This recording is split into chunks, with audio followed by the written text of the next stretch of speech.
Halo, jumpa kembali di channel Medico Global. Kali ini kita masih lanjut pembahasan tentang sistem respirasi, yaitu di kapasitas paru. Di video ini kita bakal bahas prinsip dasar kerja dari spirometri, yang pertama ya. Yang kedua, kita bakal bahas kapasitas paru pada paru normal, lalu kita bedakan lagi pada paru yang obstruktif dan paru yang restriktif, dan kenapa demikian.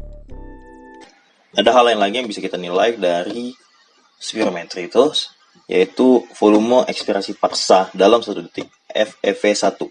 Biasanya saat orang disuruh menarik nafas dalam lalu meniupkannya secara cepat dalam waktu 1 detik, orang normal sudah mengeluarkan 80% dari kapasitas total atau VC.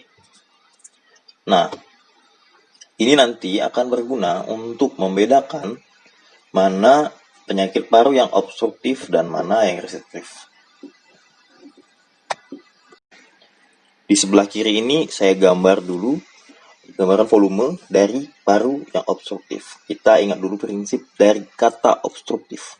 Obstruktif artinya ada sumbatan pada saluran nafasnya.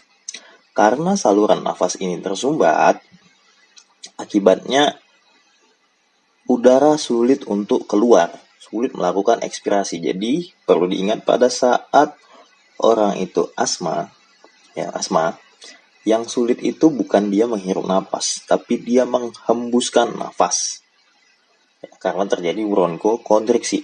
Akibatnya terjadi penumpukan udara atau air trapping. Sehingga karena udara terperangkap di dalamnya, maka udara yang terperangkap tadi kan ngumpul tuh. Itu adalah volume residu. Volume residu apa? Volume residu adalah udara yang tidak dapat dikeluarkan lagi setelah ekspirasi maksimal. Jadi, karena volume residu yang meningkat, paru sudah dalam keadaan 2 kali lebih tegang daripada paru normal sebelum dia bernafas. Akibatnya, vital capacity-nya menurun.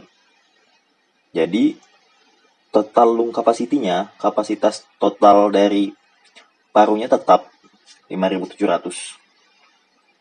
Tapi karena residualnya yang sudah gede sebelum dia menarik nafas, kapasitas vitalnya tinggal sisa segini nih. Sisa 3.200. Jadi otomatis dong, karena komponen dari vital capacity kan volume cadangan inspirasi ditambah tidal volume ditambah volume ekspirasi cadangan. Nah, yang tetap dipertahankan aja di sini nih. Volume tidalnya 500. Tapi berarti ini dan ini bakal turun dong ya. Karena vital capacity-nya turun karena volumenya udah gak muat lagi. Udah terisi di luar sebelum diisi.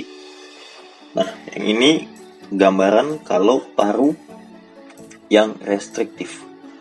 Restriktif artinya si paru compliance-nya yang jelek. Dia tidak bisa semeregang paru normal. Artinya penurunan yang dialami di sini signifikannya pada total lung capacity atau kapasitas total dari si paru. Nggak nyampe lagi 5.700, dia nyampenya ditanggap nih 4.000. Dengan reserve volume, dengan volume residu yang nggak bisa dinego tadi, tetap 1.200, akibatnya relatif si kapasitas vital pun jadi lebih sedikit. Ini kalau dengan pembanding yang satu lagi tadi, yaitu FEV atau Forced Expiration Volume, volume ekspirasi paksa dalam 1 detik dibandingkan dengan kapasitas vital, yang pada orang normal dia akan mencapai 80% predicted. Nah, ini yang normal. Caranya kan kita menarik nafas dalam dulu maksimal, ini mencapai kapasitas vital. Lalu dia akan menghembuskan secara cepat. Kalau pada normal dia mencapai kapasitas vitalnya tadi. Nah, ini kalau pada yang obstruktif. Dia menarik inspirasi sampai mencapai kapasitas vital, lalu ketika dihembuskan paksa secara cepat, dia tidak mencapai kapasitas vital dalam waktu 1 detik secara ekspirasi hembus paksa tadi, tapi akan mencapai tetap kapasitas vitalnya nanti. Sedangkan kalau pada restriktif, saat dia inspirasi saja dia sudah tidak mencapai kapasitas vital orang normal. Ya, pada saat ditiup, persentasenya sama dengan yang dia hirup. Tetapi, volumenya sudah berkurang. Jadi kalau secara persentase ini seperti persentase normal, tapi jika dibandingkan kapasitasnya dengan yang normal, sudah lebih kecil.